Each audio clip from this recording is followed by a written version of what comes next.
बिस्मिल्लाहिर्रहमानिर्रहीम अस्सलामु अलैकुम रहमतुल्लाह। Chief justice of Pakistan justice Qazi Faez Isa की सरबराही में एक 13 रुकनी बेंच बैठा हुआ है, यानी कि फुल कोर्ट बैठी हुई है, मखसूस नशस्तों के हवाले से केस की समाअत कर रही है। और ये इमरान खान की पिटीशन है, यानी कि PTI की पिटीशन है कि हमें मखसूस नशस्तों से महरूम किया गया। बल्कि इमरान खान की जब इंटरेक्शन हुई थी चीफ जस्टिस काजी फाइज ईसा के साथ, जब लास्ट हियरिंग हुई नैब लॉस के हवाले से, तो इमरान खान ने 4-5 पिटिशन्स का जिक्र किया था। इमरान खान ने कहा था, काजी साहब, चीफ जस्टिस साहब, मेरी जो पिटिशन्स हैं इलेक्शन के हवाले से, फिर इंतकामी कार्रवाई के हवाले से, 2024 के अंदर मैंडेट के ऊपर डाका मारने, चोरी के हवाले से, वो पिटिशन्स भी सुने। लेकिन काजी फाइज ईसा ने कोई भार ही नहीं लिया। और अब ये जो समाअत हो रही है, जहाँ पर 13 रुकनी एक फुल कोर्ट बैठी है, मखसूस नशस्तों की समाअत कर रही है, इसमें भी काजी फाइज ईसा एक मुख्तलिफ लाइन ले रहे हैं। उनकी जानिब से इमरान खान के ख़िलाफ़ बात की जा रही है, PTI के ख़िलाफ़ बात की जा रही है, उनकी मुखालफत में बात की जा रही है। उसकी वजह यह है कि जो आज ये कट्टा खोला हुआ है, जो आज ये केस खोला हुआ है, पंडोरा बॉक्स खोला हुआ है, इसका जो खोरा है या इसकी जो जड़ है, वो फ़ैसला है जो कि काजी फाइज ईसा ने इलेक्शन से ठीक चंद दिन पहले PTI को बल्ले के निशान से महरूम कर दिया गया था। और ये काजी फाइज ईसा ने PTI को बल्ले के निशान से महरूम कर दिया था। ये वो खाता खोला है जो कि आज गले पड़ा हुआ है और पूरी फुल कोर्ट बैठी हुई है। और इसका जिक्र जस्टिस अतर मनीला ने अपनी समाअत के दौरान, ये केस के समाअत के दौरान किया भी, कि उस वक्त हमें ये मामले में नहीं पढ़ना चाहिए था। काजी फाइज ईसा को समझ नहीं आ रही, क्योंकि वो केस का फ़ैसला तो कर दिया, वो किसी के कहने पर सुना तो दिया, लेकिन अब मामला फंसा हुआ है। इसी वजह से PTI ने इस केस के समाअत से पहले भी और आइंदा के लिए भी कहा है कि काजी फाइज ईसा हमारे केसेस के अंदर, हमारे मुकदमात के अंदर ना बैठा करें। ये इंतहाई अहम तरीन मामला है, इसको आपने समझना। देखें, काजी फाइज ईसा अभी तक लगता है कि इनके बारे में जो एक तासुर था, पहले आप तासुर को समझें। इनके बारे में एक तासुर था कि ये बड़े दबंग किस्म के, अपराइट किस्म के और बड़े आइन और क़ानून की बात करने वाले, आइन और कानून के अलमबरदार, इंसाफ का बोलबाला करने वाले जज हैं। जब ये जज थे तो उस वक्त इन्होंने अपना तासुर जो है अपने आप का, वो इस तरह से बनाया हुआ था। लेकिन बेवकूफ़ शायद लोगों को बनाना इनसे बेहतर कौन जानता है। आज पता चला है कि वो इंसाफ का बोलबाला, आइन और कानून की रखवाली करने वाला या अलमबरदार, वो तो सारा एक ड्रामा था, वो तो सारा एक धोखा था। आज इमरान खान की मुखालफत में, PTI की मुखालफत में काजी फाइज ईसा इस किस्म के रिमार्क्स और इस किस्म की वो जो समाअत है उसको ट्विस्ट करते हैं, जिसके तनाजुर में देखा जाए तो साफ़ पता लगता है कि काजी फाइज ईसा तो कम से कम इस हक़ में फ़ैसला नहीं देंगे। बाकी जो जजेस हैं, जो 12 जजेस हैं या 11 जजेस हैं या 10 जजेस हैं, वो तो इमरान खान के हक़ में है, PTI के हक़ में है कि उन्हें मखसूस नशस्तें मिलनी चाहिए। मखसूस नशस्तों के साथ साथ जो उनका मैंडेट चोरी किया गया है वो भी मिलना चाहिए।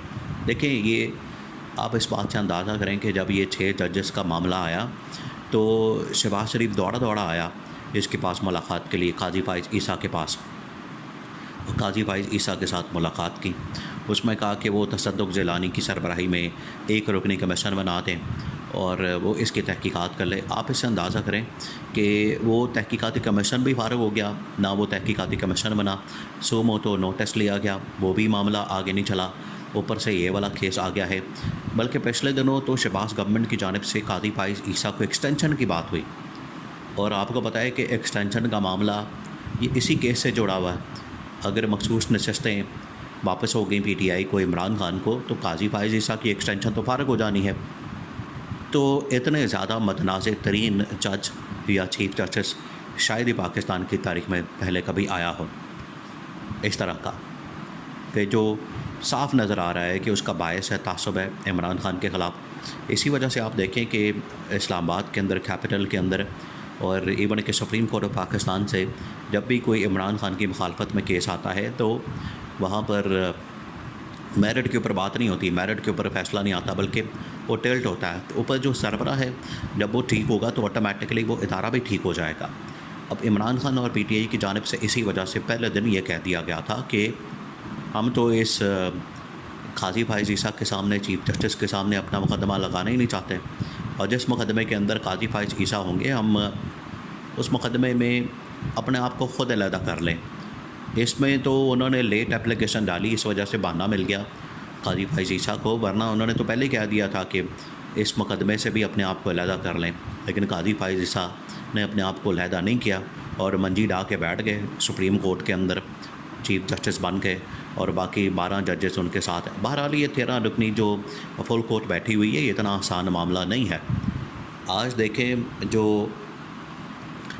नवाज़ शरीफ अदलिया के ऊपर हमला करता है, अदालत के ऊपर हमला करता है, पूरी जुडिशरी के ऊपर हमला करता है, तो उसके ऊपर काजी फाइज़ ईसा क्यों नहीं बात करते, क्यों नहीं बोलते, क्यों नहीं उसके ऊपर नोटिस लेते, क्यों नहीं उसके ऊपर कहते कि ये नवाज़ शरीफ की इतनी हिम्मत और ज़रूरत कैसे है कि वो अदलिया के ऊपर हमला करे। जो फ़ैसले हो गए वो मेरिट के ऊपर हो गए, ख़त्म भी हो गए। नवाज़ शरीफ ने तो NRO भी ले लिया।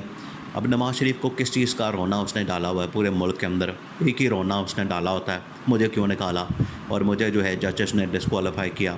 भाई जजेस आपको डिस्क्वालीफाई ना करते, आप जो पार्लियामेंट के अंदर खड़े होकर तकरीरें कर रहे थे कि ये हैं स्पीकर साहब वो ज़राए, ये मेरे पास वो पर्चियाँ, ये मेरे पास वो डॉक्यूमेंट्स, ये मेरे पास कागज़ात, तो सुप्रीम कोर्ट के सामने रख देते।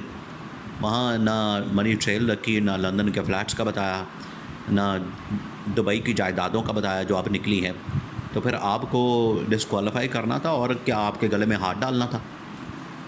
तो आज ये काजी फाइज़ ईसा जो कि इमरान खान के साथ इस केस के अंदर कर रहे हैं, ये किसी सूरत भी मुनासिब नहीं है।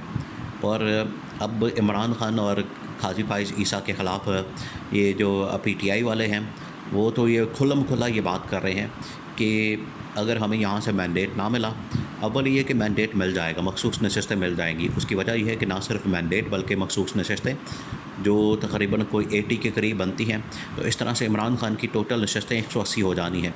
अगर उसमें मैंडेट में मिल जाता है तो 220-30 सीटें बन जानी है।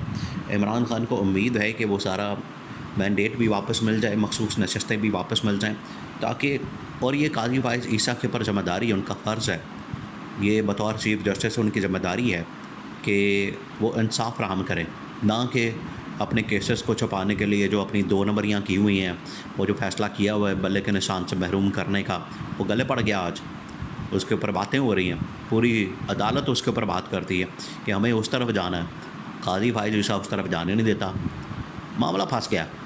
तो बेहतर अब वो इस्तीफ़े की डायरेक्ट तो डिमांड नहीं करते, लेकिन बातें तो हो रही हैं। तो बहरहाल ये मैंडेट वापस होना ही होना है, इसमें कोई अब रुकावट नहीं होगी।